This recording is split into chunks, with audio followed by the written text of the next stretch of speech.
శుక్లాంబరధరం విష్ణుం శశివర్ణం చతుర్భుజం ప్రసన్నవదనం ధ్యాయేత్ సర్వవిఘ్నోపశాంతయే అగజానన పద్మార్కం గజానన మహార్నిశం అనేకదంతం భక్తానాం ఏకదంతోపాస్మహే. ఓం గం గణపతయే నమః. ఓం శ్రీమాత్రే నమః. ఓం శ్రీ గురుభ్యో నమః. మా ఆది ఆస్ట్రాలను చూస్తున్నటువంటి మీ అందరికీ, అలాగే ఫారిన్ కంట్రీస్లో ఉంటూ నాకు ఫోన్ చేస్తున్నటువంటి మీ అందరికీ కూడా పేరు పేరున నా హృదయపూర్వక నమస్కారాలు. ఇప్పుడు మనం 1 మే 2025 నుంచి 31 మే 2025 అంటే ఈ మే నెల మొత్తం కూడా ఎలా ఉండబోతున్నాయి ప్లానెటరీ పొజిషన్స్ 12 రాసుల వాడికి తెలుసుకుందామండి. అత్యంత అద్భుతమైన మాసం వైశాఖ మాసం మే నెలలో వచ్చింది. అంతేకాకుండా 3 గ్రహాలు కూడా ఈ నెలలో మారబోతున్నాయి, చెప్పుకుందామండి. దానికంటే ముందర మీరు మా ఆస్ట్రాలజీ తరఫున మీరు ఏమైనా జాతకాలు చూపించుకోదలుచుకుంటే మీ date of birth, time of birth, place of birth కావాలండి. నేనే స్వయంగా చూస్తాను జాతకాలు. అలాగే అంతేకాకుండా మ్యాచింగ్స్ అంటే వధూవరుల యొక్క జాతకాలు, అంతేకాకుండా ఒడుగు ముహూర్తాలు, పెళ్లి ముహూర్తాలు చాలా ఉంటాయి కదండి, మంచి మంచి ముహూర్తాలు, గృహప్రవేశ ముహూర్తాలు, ఇవన్నీ కూడా నేనే పెడుతుంటాను. 35 years ఆఫ్ ఎక్స్పీరియన్స్ నాకుంది. ఇది మీ వాదినారాయణరావు. మీకు కావాలంటే 7075389589 ఫోన్ చేయొచ్చు, నేనే లిఫ్ట్ చేస్తా. ఒకవేళ ఈ షూటింగ్స్లోనూ వీటిలో బిజీలో ఉంటే మీరు ఏమనుకోవద్దు, మీరు నాకు వాట్సాప్ పెట్టండి. 7075389589 నా సెల్ నెంబర్ అనమాట. అంతేకాకుండా అండి, మీకు నా వీడియోలు బాగా నచ్చాయని అనుకుంటున్నాను. ఒకవేళ నచ్చితే మీరు లైక్ చేయండి, షేర్ చేయండి, అలాగే సబ్స్క్రైబ్ చేయండి. తులారాశి వారికి ఈ నెల మొత్తం కూడా చాలా బాగుందండి. ముఖ్యంగా మీ రాశి కంటే మీ రాశిని ఇంతకుముందు గురుడు చూస్తున్నాడు, ఇప్పుడు గురుడు చూస్తున్నాడు, ఇంతకుముందు చూడలేదు. గురు ప్రభావం మీ రాశి మీద ఉంది. 15వ తారీఖు నుంచి ఓ సంవత్సరం పాటు ప్రశాంతమైన వాతావరణంలో హాయిగా స్వేచ్ఛగా తెలివితేటలుగా జర్నీస్ చేస్తూ ఆనందోత్సవాలతో మీరు ఉండి తీరుతారు. ఇప్పుడు నేను ఉండలేదా అంటారు, ఉంటారు, కానీ ఏదో ప్రాబ్లమ్స్ ఏదో చిన్న చిన్నవి ఉంటాయి. కానీ గురుడుగా చూస్తున్నాడంటే ఆ రూటే వేరబ్బా, అలా ఉంటారన్నమాట మీరు. సరే, ఫైనాన్షియల్గా కూడా ఏమాత్రం తగ్గరండి. మీ సంపదలు అలాగే ఉంటాయి, పెరుగుతూనే ఉంటాయి తప్ప తగ్గవు. ఎదుటి వాళ్ళ దగ్గర చేసే పరిస్థితికి మీరు రారు. ధన సంపాదన మీకు ఉండి తీరుతుంది. కుటుంబాల వృద్ధి, కుటుంబాల సౌఖ్యము, ముఖవర్చస్సు పెరగడము, ఐసైట్ కంటి చూపులతోటి బ్రహ్మాండంగా మీరు బాగుండడము చాలా బాగుంటుందండి. ఎక్కువగా 15వ తారీఖు తర్వాత నుంచి ఇంకా మీరు ప్రయాణాలు చేయవలసి వస్తూ ఉంటుంది. ఎప్పుడే తీరా బండి అంటారు, తీసేస్తారు, బ్రహ్మాండం చేస్తున్నారు. ఇక ముందు ఇంకా ఎక్కువ అవుతుందండి. ఎక్కువగా లోకల్లోనే షార్ట్ జర్నీస్ ఎక్కువ చేసేస్తూ ఉంటారు. టెంపుల్స్కి వెళ్ళడము, మీ తమ్ముళ్ళని కలవడము, లేకపోతే కొత్త కొత్త ఐడియాలు రీచ్ మనం ఆ ప్రదేశాలు వెళ్ళి చూస్తూ ఉండడము చాలా అద్భుతంగా ఉందండి. ఏదేమైనా మీ తులారాశి వారికి ఎప్పుడు కూడా అంటే మీ జనరల్గా కంఫర్టబుల్నెస్ ఎక్కువ. చదువు విషయంలో మీరు మాత్రం వెనక్కి తగ్గరు, ముందుకు వెళ్ళిపోతుంటారు. వాహనాలు కానీ భూములు కొనుక్కోవడానికి అవకాశాలు ఉన్నాయి. కానీ భూములు వాహనాలు కొనేటప్పుడు మాత్రం కొద్దిగా జాగ్రత్త వహించండి. ఎక్కువ డబ్బులు ఖర్చు పెట్టి మీరు చేయవలసి వస్తుంది. కానీ ఇక్కడ చిన్న ఇష్యూ ఉందండి. ఇష్యూ అంటే దాని ప్రాబ్లం ఏంటంటే పంచమ స్థానంలోకి రాహు వస్తున్నాడు. రాహు సర్పదోష కారకుడు అవుతాడు. అంటే రాహు పంచమ స్థానంలోనూ, సప్తమ స్థానంలోనూ, 12వ స్థానంలోనూ చెడు ఫలితాలే ఇస్తాడు. అంటే ఎక్కువ దోషానికి ఆపాదిస్తాడు. అంటే ఏంటి, రాహు పంచమ స్థానం ఉండడం వలన, సర్పదోషం వలన మీకు సంతాన విషయంలో ఆలస్యం అవుతూ ఉంటుంది. కానీ భగవంతుడి యొక్క ఆశీస్సులతోటి మీరు చేసుకున్న పూజల వలన సంతాన భాగ్యత కలుగుతుండో అందులో డౌట్ లేదు.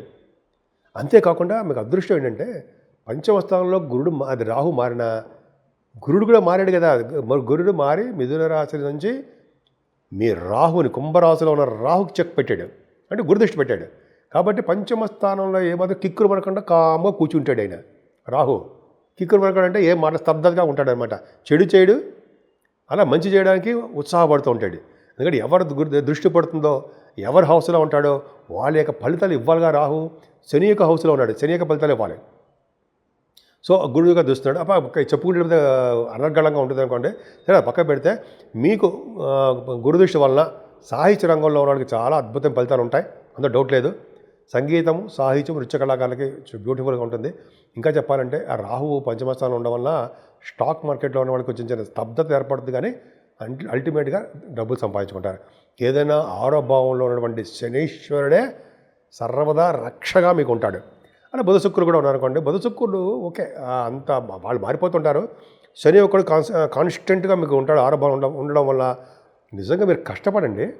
లేడీస్కి ఆడవాళ్ళకి చెప్తారండి, గవర్నమెంట్ ప్రొఫెషన్లో ఇంటర్వ్యూస్కి వెళ్ళినా, ఎగ్జామ్స్ రాసిన, సివిల్ సర్వీసెస్ కానీ గ్రూప్స్ కానీ మీరు వాటి అటెండ్ అయినా విజయం సాధిస్తారండి. అవి అంటే చాలామంది వాళ్ళ జాతకాలు ఇచ్చా గవర్నమెంట్ ఉద్యోగాలు రావడానికి, గవర్నమెంట్ ఇప్పుడే ప్రభుత్వ రంగ సంస్థల్లో ఉద్యోగాలు రావడానికి, అఫీషియల్ స్టేటస్లో ఉండడానికి అవకాశాలు ఎక్కువ.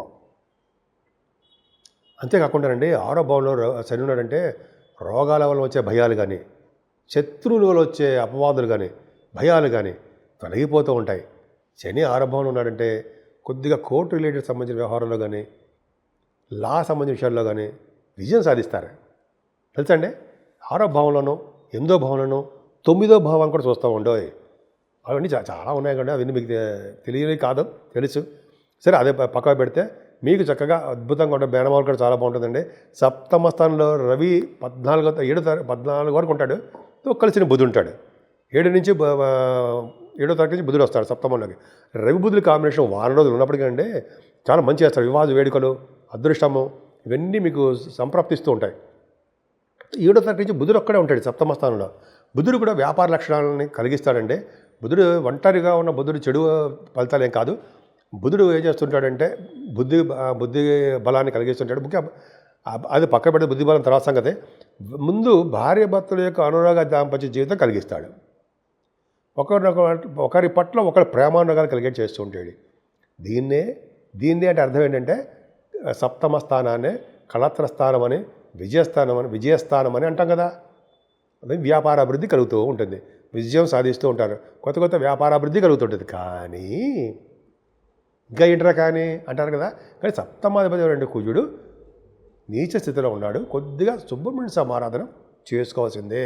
ఆయన్ని చేసుకోవడం వల్ల మీ వ్యాపారాల్లోనూ ఆయనకి చేసుకోవడం అంటే ఆయన పూజించడం వల్ల వ్యాపారాల్లోనూ దగ్గరకు వచ్చిన సంబంధాలను అయిపోయినా కూడా వాటిని మరి సక్సెస్ చేయడంలో బ్రహ్మాండంగా ఉంటుందండి.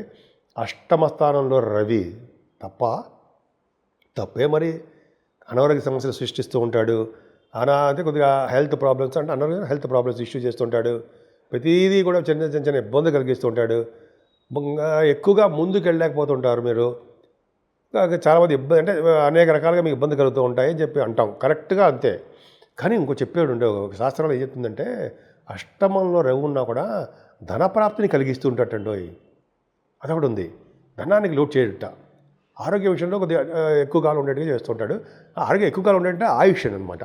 సో ఏదేమైనానండి అష్టమంలో ఉన్న రవి మంచివాడు కాదు కాబట్టి మనం ఏం చేద్దాం అంటే 15వ తారీఖు వరకు రవి ఉంటాడు కాబట్టి, గురుడు ఉంటాడు కాబట్టి 15వ తారీఖు వరకు నడిచిపోతుంది బ్రహ్మాండంగానే.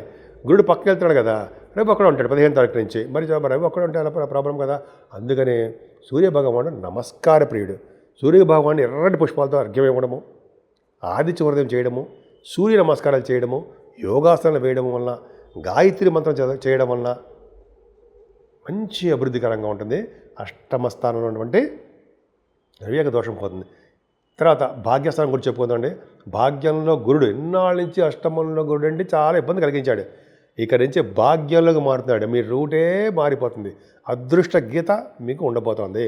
అదృష్టం అంటే ఒక విధంగా భగవంతుడు మీకు అదృష్టం రాసి పెట్టించాడు.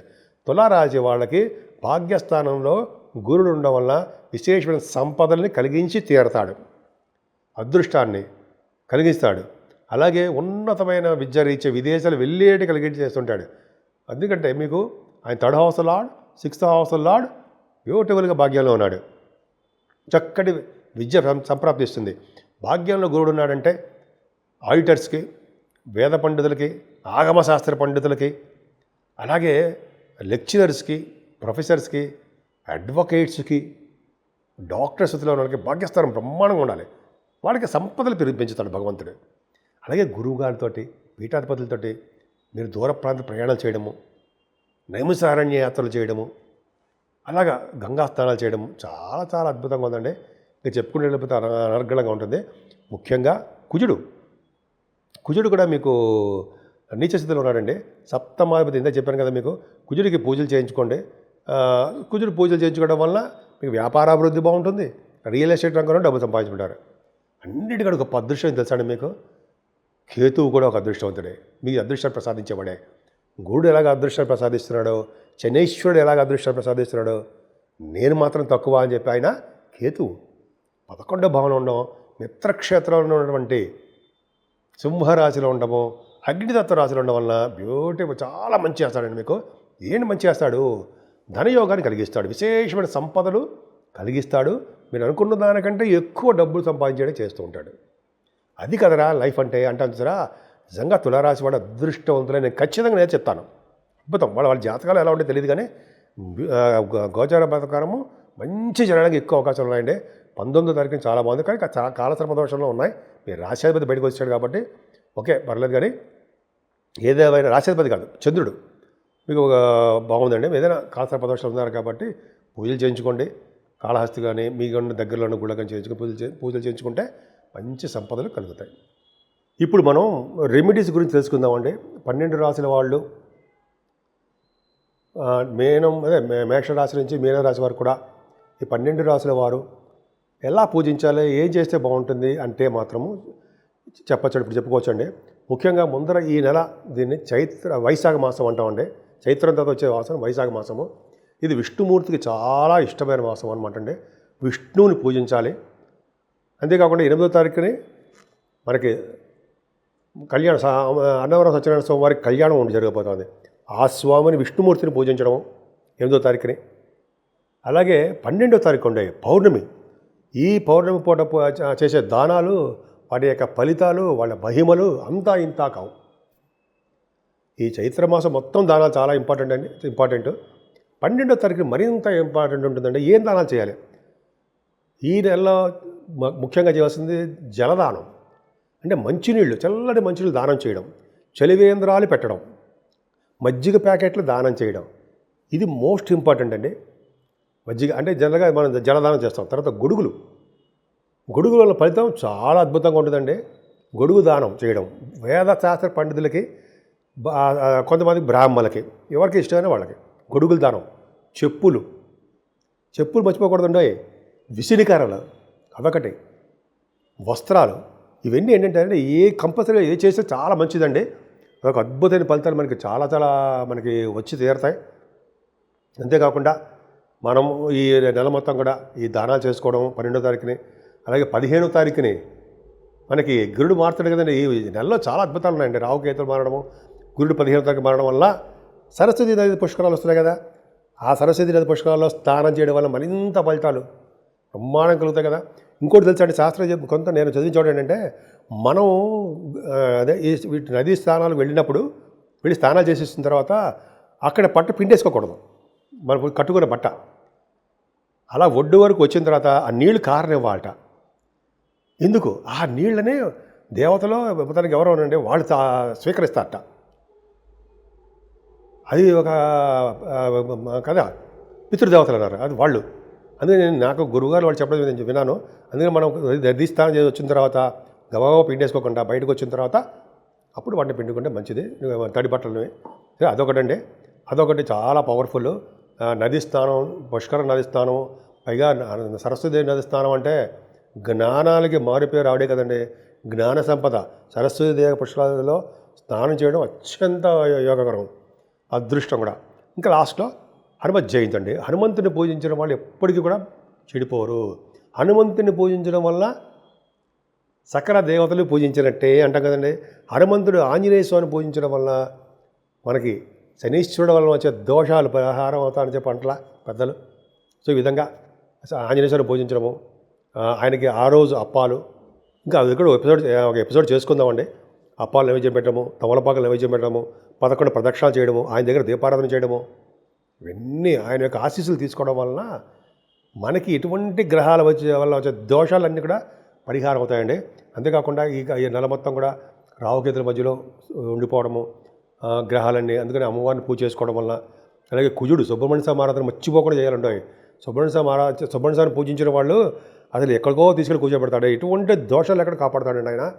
అద్భుతమైన ఫలితాలు ఉంటాయి. సో ఈ విధంగా 12 రాసుల వాళ్ళకి చెప్పదగ్గ సూచన ఏంటంటే, మనకి ఏ దేవుడు ఇష్టమైతే ఆ దేవుడిని పూజించడం వలన సకల శుభాలు, సకల సౌఖ్యాలు కలగడం కాకుండా మనకి సంపూర్ణ ఆరోగ్యప్రదంగా, ఆనందదాయకంగా, సంతృప్తిగా మనం ఎప్పుడూ ఉంటామని, మీరందరూ ఆరోగ్యాలతో ఉంటారని నేను మనస్ఫూర్తిగా కోరుకుంటున్నాను.